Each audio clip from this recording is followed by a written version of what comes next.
couple days ago, I was finally able to see Cocaine Bear. The bear, it did cocaine.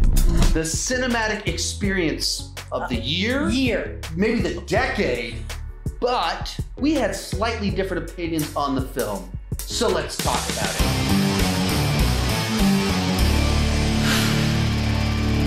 Before we get started, be sure to join us down below in the comment section.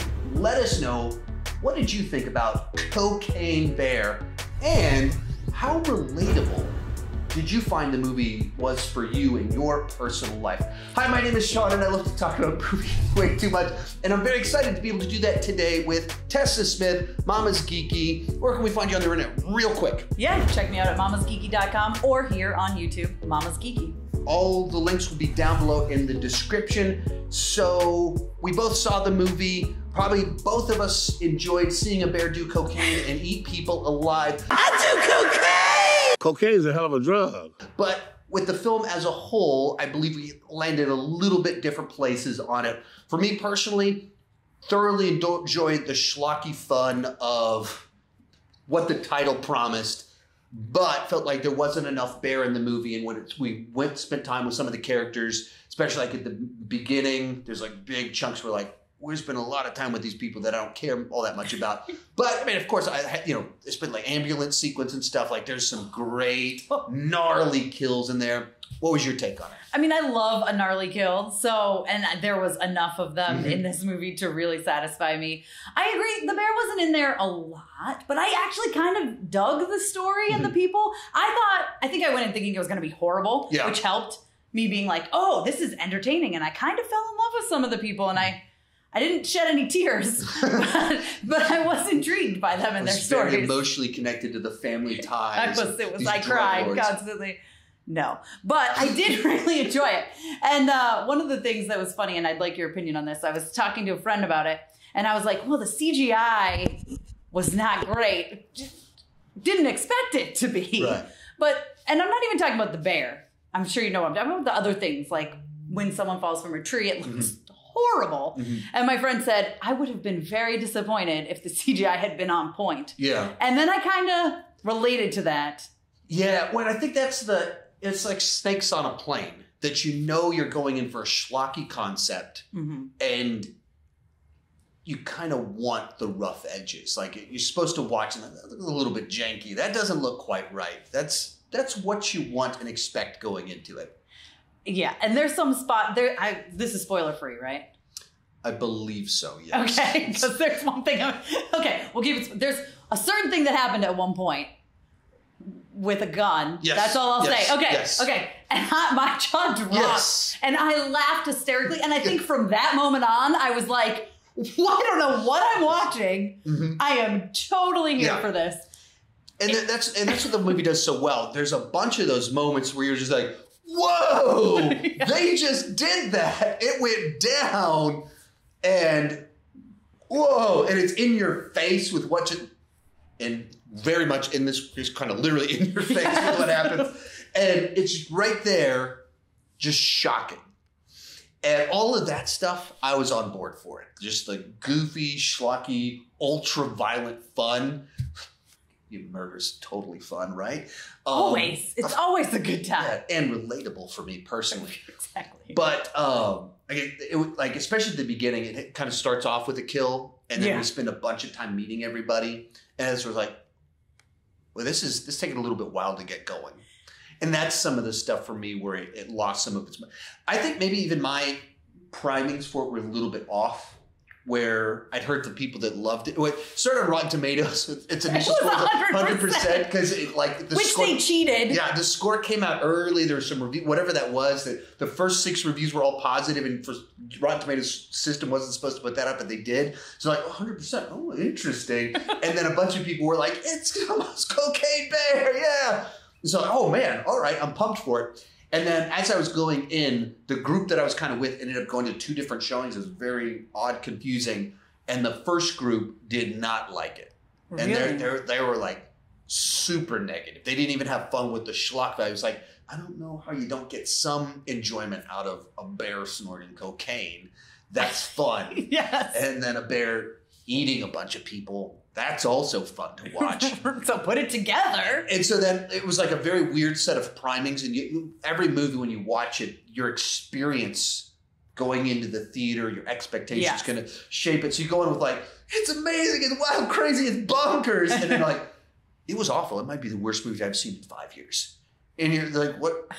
Watching the movie, like, that was almost kind of like my takeaway from it of like, all right, Whitney Bear's eating people. It's the greatest movie I've ever seen. And then when the characters are talking, that wasn't connecting with me as much. See, I really liked the characters. Like, I found them all to be really funny, and they're all like extremes of crazy things. Like the 3 boys that are like this little gang, I guess. And I loved them. I love that they got like separated and you had to deal with them separately. I'm trying to be very spoiler free here, but there's like, you know, the drug runners that kind of get together. I really enjoyed all their stories, and I thought they were all funny. They had some great one-liners, some great comments.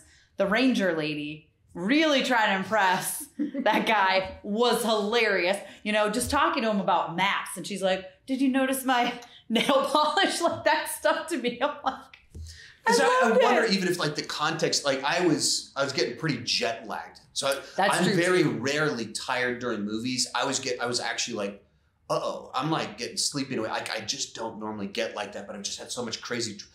So very random little thing. The night before I flew out here, someone tried to break into our house. And like first time I ever called 911 in my life was like, I was finishing up notes, trying to edit a video, and then I was going to go pack. It's like 10 o'clock at night. Someone starts like banging on my front door, and I had to call the police, and they hauled him off. And so then I'm up way too late and had to wake up way too early to go to the airport. And then time changes, travel's exhausting.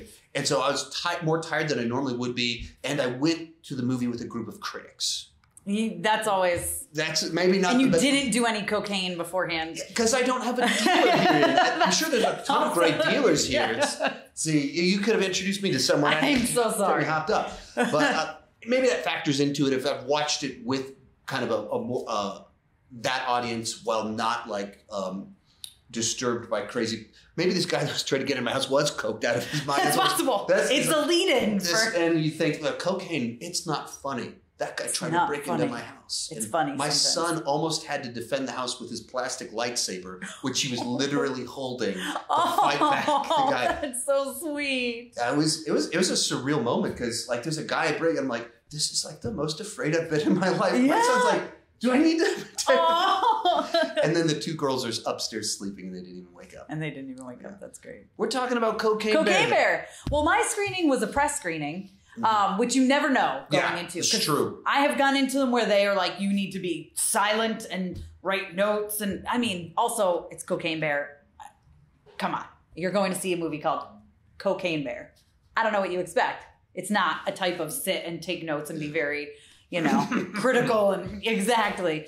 And my theater was great. I mean, everyone was laughing extremely loud, yelling, cheering. And I think a movie like this, also similar to like Megan, I think you have to have a theatrical experience where there's a theater full of people who have no clue what to expect and are just willing to just lean into it. And I got to give my theater a lot of credit. Saw it at the Burbank 16 in the Prime. So it's like every time they shot a gun, it was like, that's the greatest gunshot I've ever heard in my life. And like when they're doing the trailers beforehand, they did like this Fast 10 trailer. They're just cutting through all the people. And then as soon as it ends, someone goes, family! And they bust out laughing. So it was a pretty good audience. Packed Burbank 16 right over here. So maybe I'm the odd one out on this one. I need to just rewatch it. Take my wife over there. She loves creature features. You love watching people horribly maimed, right? Why not? Who doesn't? Yeah, right. Who doesn't? And I mean horribly.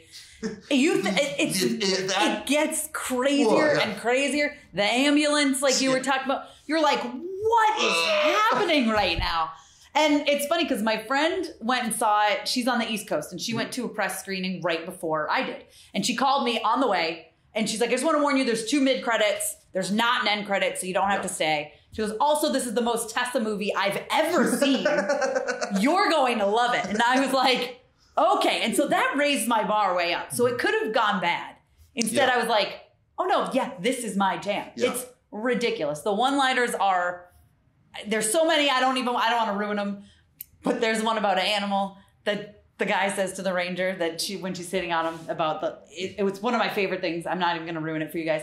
But there's so many great one-liners, I think, with the people, which I really did enjoy their story. And then whenever the bear comes in, it just, it's bloody and gory and not in a, like, it's not done well, which is the best part. Well, it's like the opening sequence, like the first person that dies, and then it's literally like a guy right here behind the camera just throws a rubber leg. Yes, it is.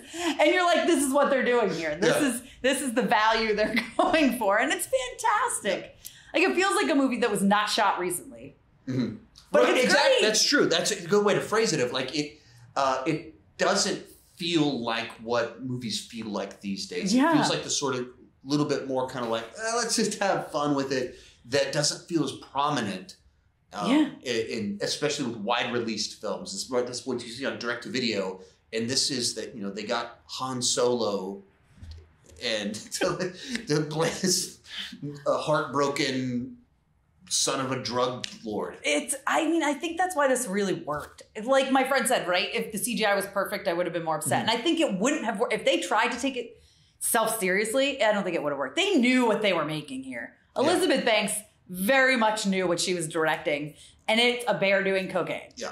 Well, I mean, even the opening context under which the cocaine gets spread about to where the bears can find it, with what's kind of going on and what happens to that guy, like, you either watch that and you go, all right, I'm down for this, what we're doing. Or you go, oh, well, this is not my jam. And that's when you leave, because guess what? It doesn't change. Yeah, within the first 5 minutes, you will know if this movie is for you or not. Maybe I need to give it a rewatch in a different context, a different state of mind. But for me,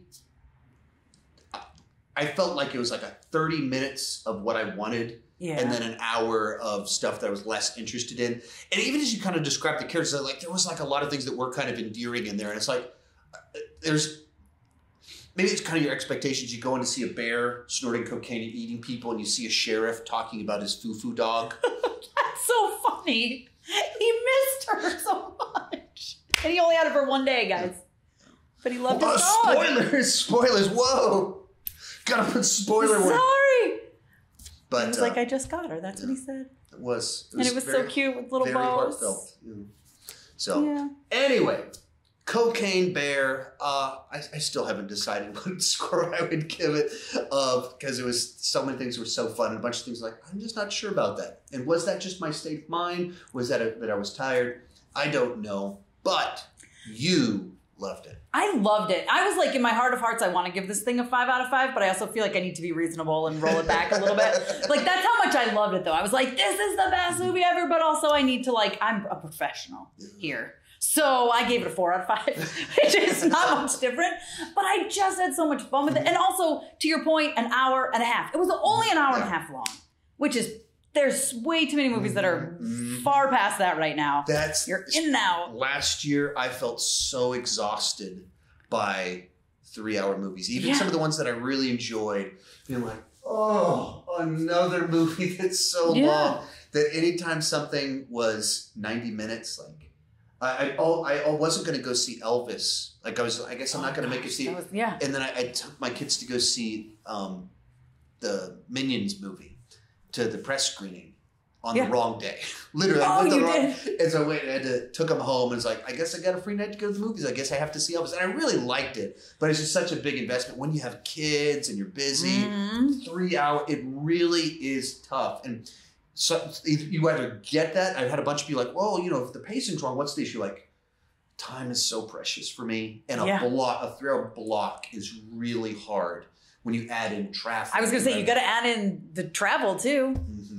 But Cocaine Bear, 90 minutes, not 3 hours. No. If you want some schlocky fun, just really wild, gnarly kills, like actual I can watch a lot. This has some stuff that made me do that quite a bit. If you like that, it's worth checking out. I would say if it's playing and you've got a rowdy group of friends it's worth it. If you're talking like by yourself, you don't have anyone to go with, you could probably wait for streaming, I would say, for this one, and then bring them to your house to do that. Or go when you know the theater's going to be like sold out, and if you're going to go by yourself, go with. I mean, it's too late for opening weekend now, but sorry, but you want to go with a bunch of people who are just going to have fun. That's literally the entire point of this movie is to have fun. Absolutely, with cocaine and people dying. Some of the most fun things there are in this world. Yeah. Once again, where can we find you on the internet? Mama's Geeky, mamasgeeky.com, and Mama's Geeky on YouTube, Twitter, Instagram, TikTok. They're all down everywhere below in the description. Thank you so much for watching. Let us know what you thought in the description. I'll write in the description. You'll write in the comments. Thank you so much for watching, and keep talking movies and TV too much. Bye-bye.